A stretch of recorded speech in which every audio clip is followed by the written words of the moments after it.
Hi everyone, Nordbye from Nordbye Photography here today to help you get off the green auto button on your camera. Have you ever wondered how to capture those wavy, silky clouds? Or wanted to capture those beautiful, silky waterfalls? Or just want to capture your favorite landscape under the night sky? Or do you want to let your creative freedoms loose and capture the photos that are very bright and airy? Or do you love the moody, dark photos? Well, the key to achieving any one or all of these goals is to understand the exposure triangle and the three factors that impact it: ISO, aperture, and shutter speed. Now, if you're like me, looking at a graph and trying to understand all its moving parts can be a challenge at times. I am very much a visual person and love using visual analogies for me to understand more complex concepts or problems. So I thought to myself, how can we explain an obscure subject such as exposure using an everyday concept that people understand? Well, the light bulb, or should I say the tap, came on. So here it goes. Hey everyone, it's Lee here. And we're in my kitchen and you're going, what the heck is Lee doing in his kitchen when we're talking about exposure in photography? Well, I'll get to that in just 1 second here, but first let's quickly go over what is photography. Well, photography is painting with light. To me, that's the best concise definition out there. It talks about the creative side, painting. It also talks about the technical side, and the most important part of the technical side, a properly exposed photo.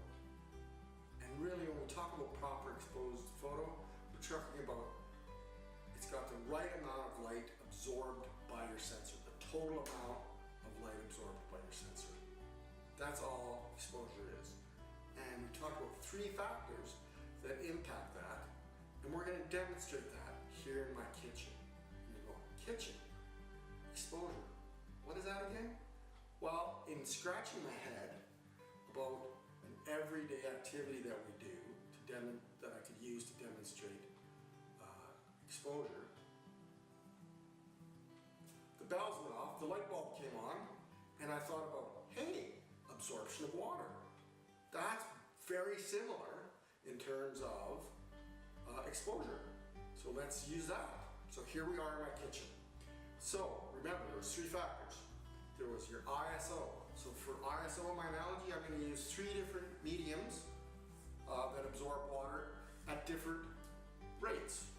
You got something like a piece of cardboard here, doesn't absorb water very quickly at all, right? It's thick, it's got a cover on it, so it's going to take quite a while for it to absorb water.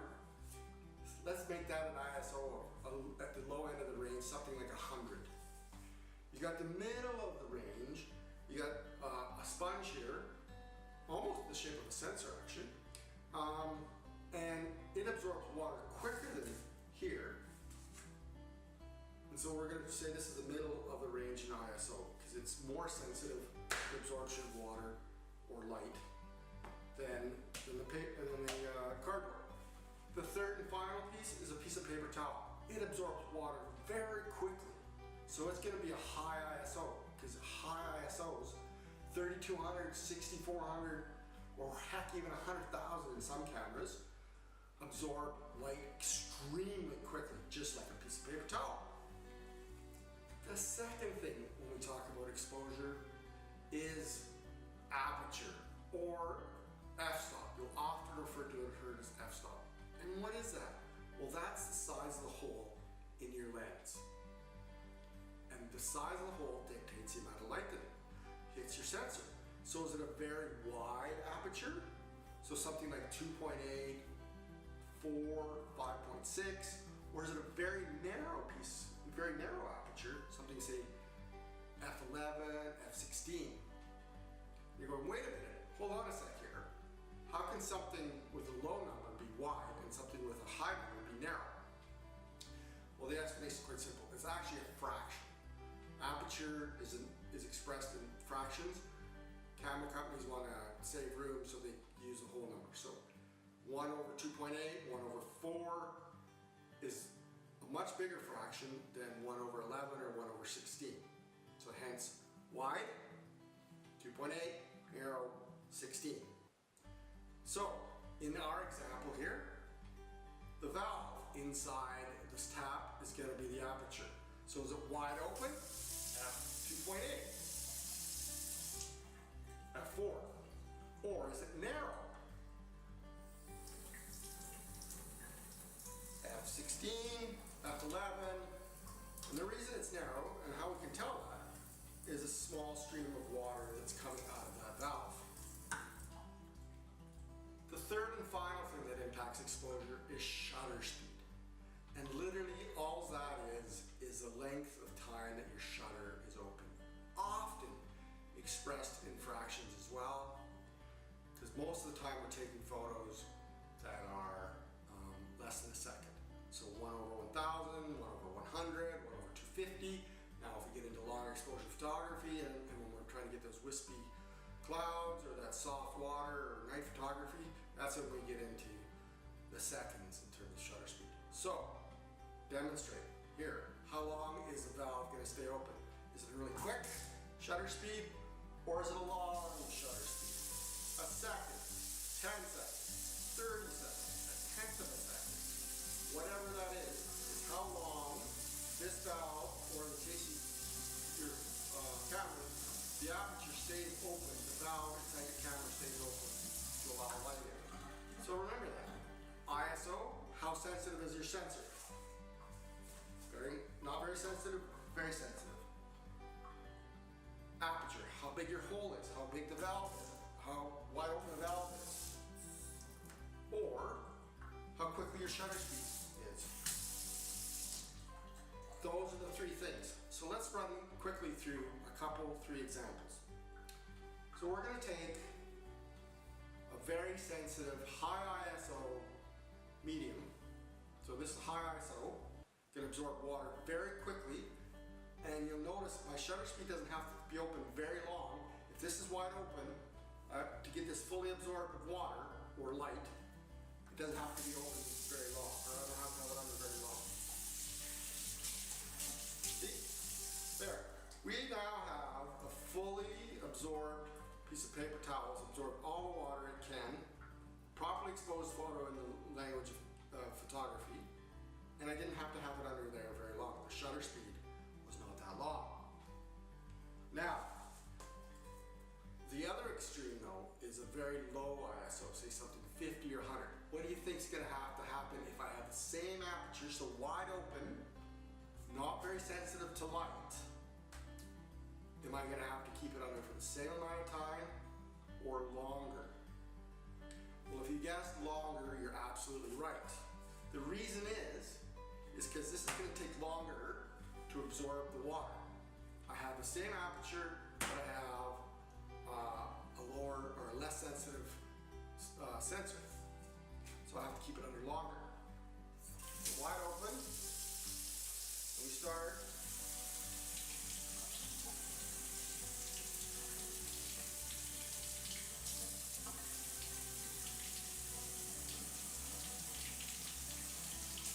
There we go. We've got a fully absorbed piece of cardboard, properly exposed photo. But notice, I had to have the shutter open a lot longer than I did for the piece of paper towel. So the point being is these three factors are totally related. If you adjust one to get the same exposure, you're going to have to adjust one of the other ones. And it really depends on which one you want to adjust. I tend to adjust ISO and shutter speed because I'm shooting landscapes and I generally want everything in focus. So I don't have much latitude in terms of my depth of field and my aperture.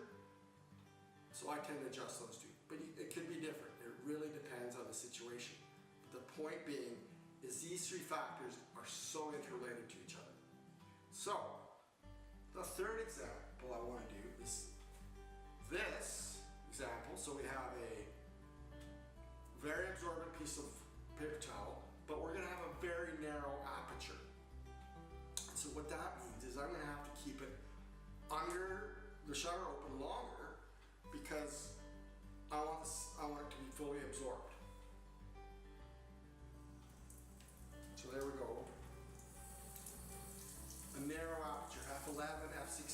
very sensitive to light, but I'm going to still have to keep it under for quite a long time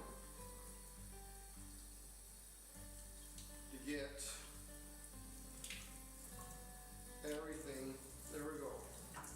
A fully absorbed piece of paper towel. That's just another example how these are interrelated with each other. I changed one thing. All I changed was the size of the aperture. And what did that do? I had to change the shutter speed. This was the same sensitivity as this, but I had to change the shutter speed to get the same absorption of water. I briefly touched on one of the 2 points that final points I'm gonna make. I wish life was as simple as, hey, low light conditions, high ISO, wide aperture, long shutter speed, and we're off to the races. Well, there's two challenges. One I alluded to already, and that's depth of field. So really, how much from front of the photo all the way to the back of the photo do you want sharp and in focus? If you want all of it, as you do most of the time in landscape, you want an f11, f16. You want a narrow aperture. That make sure everything is in focus. If you want something with low depth of field, so portrait of me in outside where you just want some context, blurry background, maybe a bit of blur in the front, a wider aperture, f2.8, f4, f5.6, doesn't matter what it is, but it needs to be wider to get that shallow depth of field. So that is, in addition to exposure, that's another decision you have to make. And so, but once you've decided on that aperture, then you got the latitude of playing around with the 2 other ISO or shutter speed to get a properly exposed photo. The final thing I want to talk about, and the other challenge that doesn't make this as simple as, hey, let's choose a 3 and be off to the races, is digital noise. You're going to run into that at very high ISOs. Depending upon the camera, your consumer brand camera is probably, nowadays, I don't know, 800, 1,000, maybe even a bit higher. Or in some very high-end cameras, 6,400 or higher, you're going to start to run into what they call digital noise, or in the old days, grain. And really what that is these little wee dots or pixels are going to be grainy, and they're going to show up in your photo. And that's simply a technical challenge that we have in the digital world of using high ISOs. Technology is overcoming that, but we still do have it. So again, low light conditions, high ISO, longer shutter speed, we want to balance that off against the amount of noise that we're going to get. So we have to play around with those other factors to make sure that we don't, other things that impact exposure, so we get a properly exposed photo, but don't get too much digital noise. So I'm going to now take you back and go through a couple of those examples briefly on my computer and show you what I mean, and also demonstrate to you how I got the, how you get the silky soft water or those silky cool clouds. So we'll see you momentarily. So now that we have a good understanding of exposure, let's go over a couple of examples on how to utilize it to add creativity to your photography. For example, creating a soft water look or blurring the clouds. To achieve the soft water or blurred cloud look, you need to use a slower shutter speed. So if you know that you need to use a slower shutter speed, what does that mean for your ISO and your aperture or f-stop? Does it mean you want to have a higher ISO and a wider f-stop? Or do you want to have a lower ISO and a narrower f-stop? Well, it will really depend upon how slow your shutter speed is, how bright it is out, and the look you want. But in general, you are going to want a lower ISO and a narrower f-stop in order to ensure your photo is not overexposed. You are generally taking these photos during the day, and therefore there can be lots of light, so you want to ensure the need offset the longer shutter speed with a lower ISO, i.e. less sensitive to light, and a narrower f-stop. Smaller hole means less light coming through. In the case of this waterfall, the settings for this photo were 30-second exposure at f16, i.e. narrow, and an ISO of 50, the lowest possible for my camera.